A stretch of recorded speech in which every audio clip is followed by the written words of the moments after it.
Anh vẫn nhớ đến lúc em hé môi cười, hay những lúc vu vơ hờn ghen. Anh sẽ nhớ mãi mãi đến lúc bên em, dù cách xa trong tim hoài mong. Tình yêu em trao anh khiến anh thay đổi, để bình minh trong anh thức giấc nhớ em. Viết nên bao câu chuyện mà hai ta vẫn luôn nguyện cầu. Rồi bao đêm thầm mong thầm mơ về em, biết không anh đang suy tư. Cuộc đời anh chẳng cần đâu những điều quá xa, chỉ cần em yêu anh và biết rằng anh mãi mãi yêu em mà thôi. Vì trong anh em là điều duy nhất,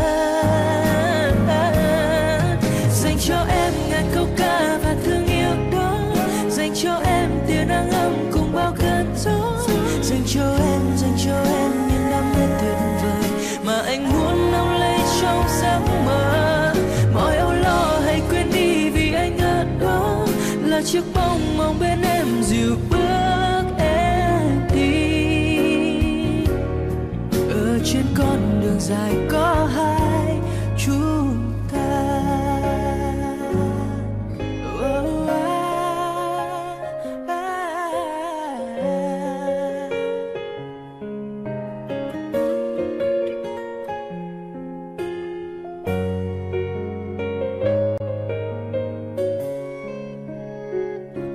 Rồi bao đêm thầm mong thầm mơ về em, biết không anh đang suy tư.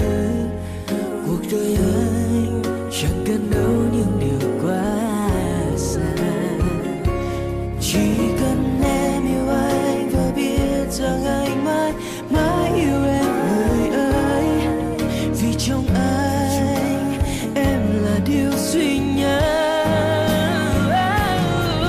dành cho em ngàn câu ca và thương yêu đó, dành cho em tia nắng ấm cùng bao cơn gió, dành cho em những đam mê tuyệt vời mà anh muốn nâng lấy trong giấc mơ. Mọi âu lo hãy quên đi vì anh ở đó, là chiếc bóng mong bên em dìu bước em đi. Ở trên con đường dài có hai chúng ta, dành cho em ngàn câu ca và thương yêu đó, dành cho em tia nắng ấm cùng bao cơn gió, dành cho em những đam mê tuyệt vời mà anh muốn nâng lấy trong giấc mơ. Mọi âu lo hãy quên đi vì anh ở đó, là chiếc bóng dìu em đi. Ở trên con đường dài